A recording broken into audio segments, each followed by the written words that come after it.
So as a first example, our first reference architecture is IoT ARM architecture. Uh, in this video lecture, this is the continuation of the previous video lecture. I am Rahul Sandalia and we are discussing IoT reference architecture.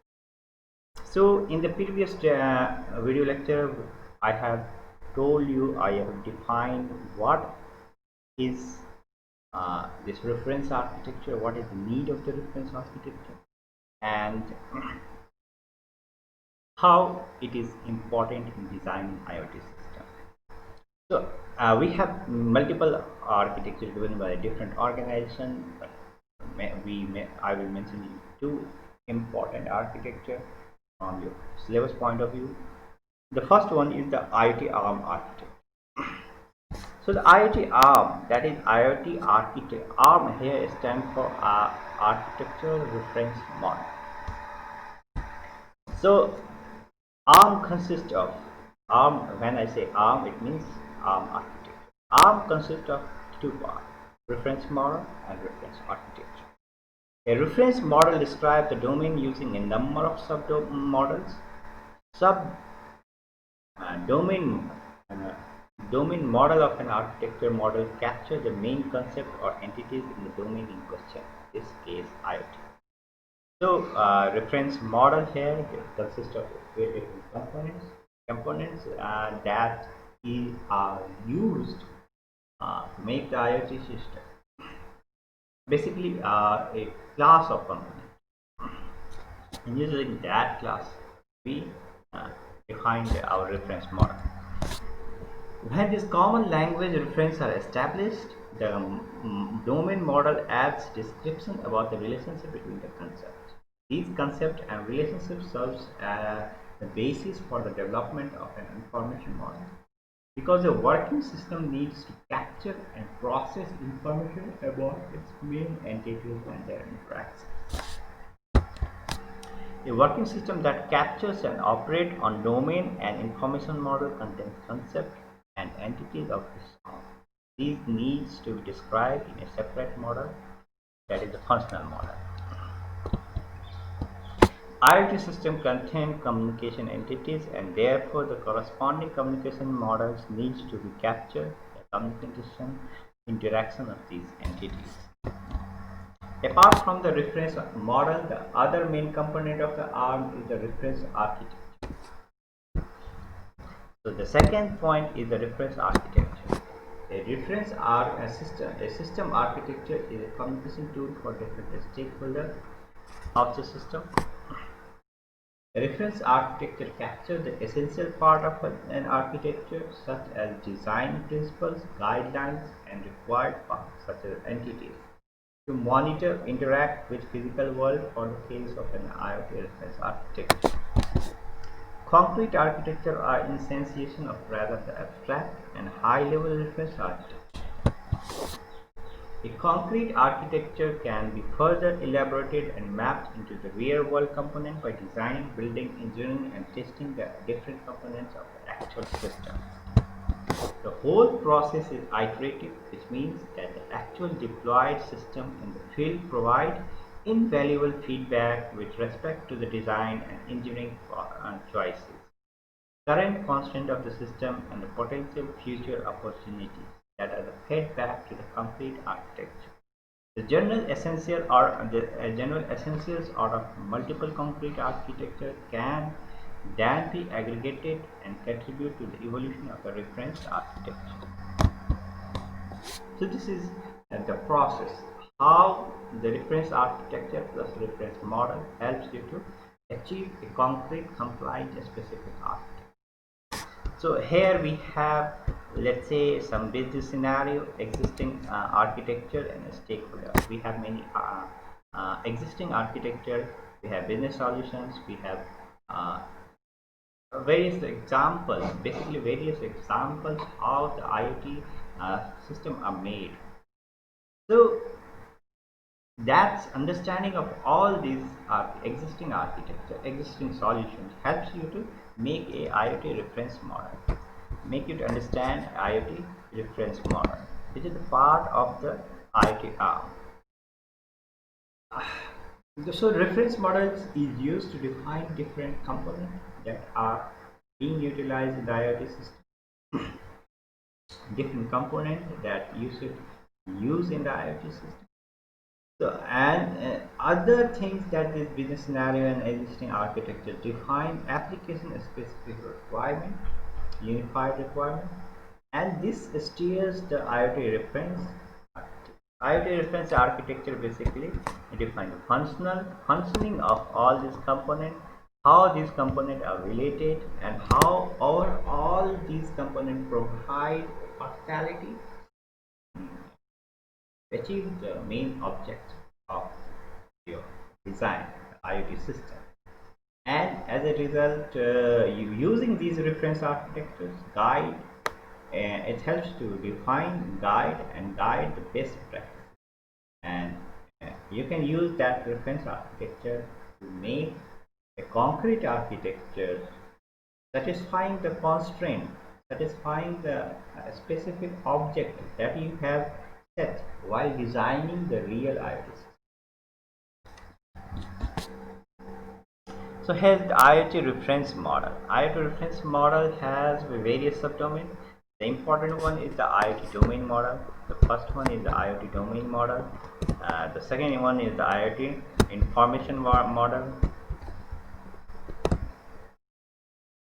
And the third one is the IoT functional model. And the fourth one is the IoT communication model. So IoT domain model basically defines what are the subdomains of the reference model. What are the subdomains, subcomponents, classes of components that are used to make the IoT system. Based on, so it laid a foundation, a definition, it defined the terms and the definition of the terms and introduced the different component of the IoT system. Based on this definition, we have this IoT information model, which gives you explicitly and detailed information about all these models. And then in the third, say, subdomain, it is a functional model. How this subdomain functions individually, interact with other subdomains, achieve the overall functionality. And the last one is the communication model. The communication models, in fact, is how the data exchange, define basically how the data is exchanged in these subdomains. So IoT domain models. The domain models define the main concept of a specific area of interest, in this case the IoT. These concepts are expected to remain unchanged over the course of the time, even if the details of the ARM may undergo continuous transformation or evolution over the time. The domain model captures the basic attributes of the main concept and the relationship between these concepts.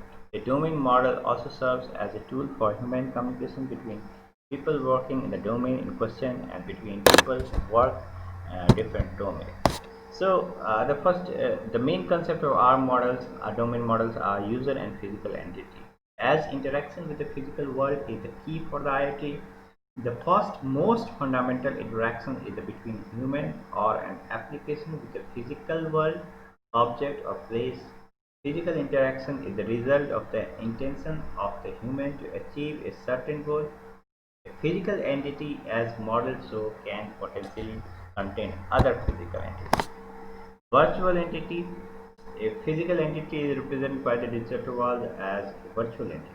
A virtual entity can be a database entry, a geographical model, an image or avatar, or other digital artifact. Each virtual entity is also a unique identifier for making it addressable among the digital artifacts. A virtual entity presentation contains several attributes that correspond to the physical entity current state, the parking spot availability, for example. The virtual entity representation and the physical entity actual state should be synchronized whenever a user operates on one or the other, if of course that is physical possible. There are cases that synchronization can occur only one way. So physical artifact. What is physical artifact? In order to monitor and interact with the physical entities through their uh, corresponding virtual entities, the physical entities of their surrounding environment needs to be instrumented with certain kinds of device. Certain devices need to be embedded, attached to the environment. The devices are physical artifacts with which the physical and the virtual world interact. For the IoT domain models, three kinds of devices type are the most important: sensors, actuators, and tags. Resources. The resources are software components that provide data for or are endpoints for the controlling physical entity. Resource can be of two types: on-device resources and network resources. An on-device resource is typically hosted on the device itself and provides information or its control point for the physical entity that the device itself is attached to. The network resource are software component hosted somewhere in the network or cloud. So a virtual entity is associated with the potentially several resources that provide information or control of the physical entity represented by this virtual entity. And this resource expose, monitor, control functionality as a service with open and standardized interface, thus abstracting the potentially low-level implementation details of the resource. Services. The services are therefore the digital artifact with which user interact with the physical entities through the virtual entity. Therefore, the virtual entities that are associated with the physical entity instrument with the device that expose resource are also associated with the corresponding resource service.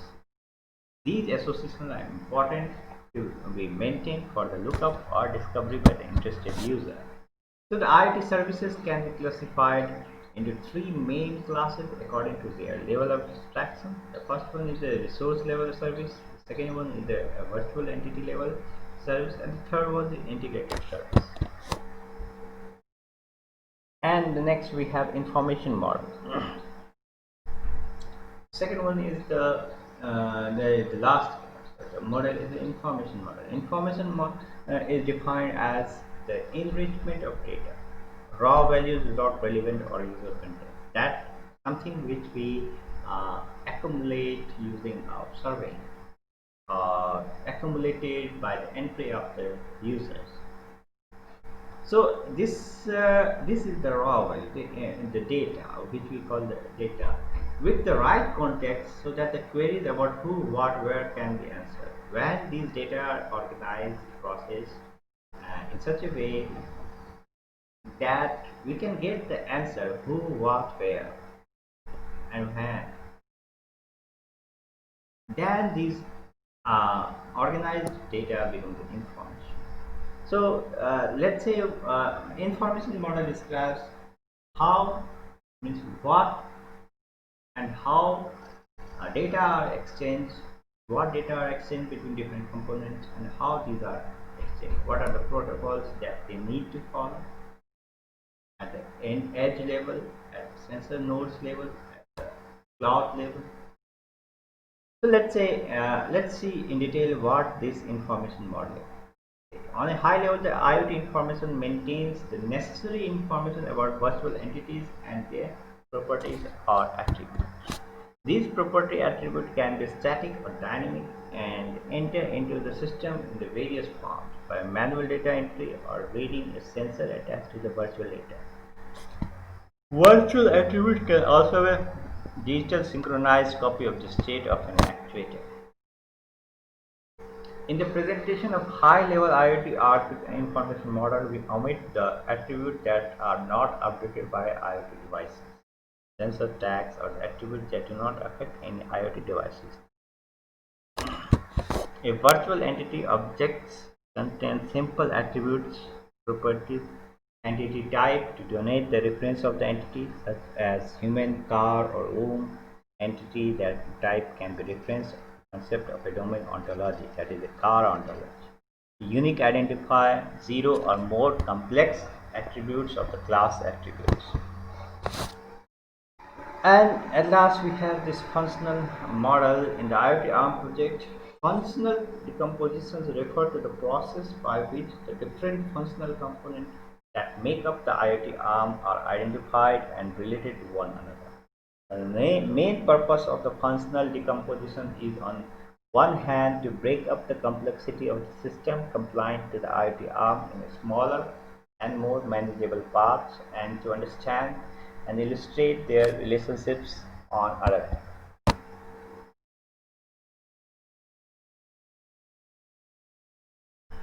The most important functional group are the device functional group. The device functional group contains all the possible functionality hosted by the physical device that are used for instrumenting the physical entities. Another one is the communication functional group. The communication functional group abstract all the possible communication mechanisms used by the relevant device in an actual system in order to transfer information to the digital world components or other device. IoT service functional groups. The IoT service functional group corresponds mainly to the service class from the IoT domain model and contains single IoT service exposed by the resource hosted on device or in the network.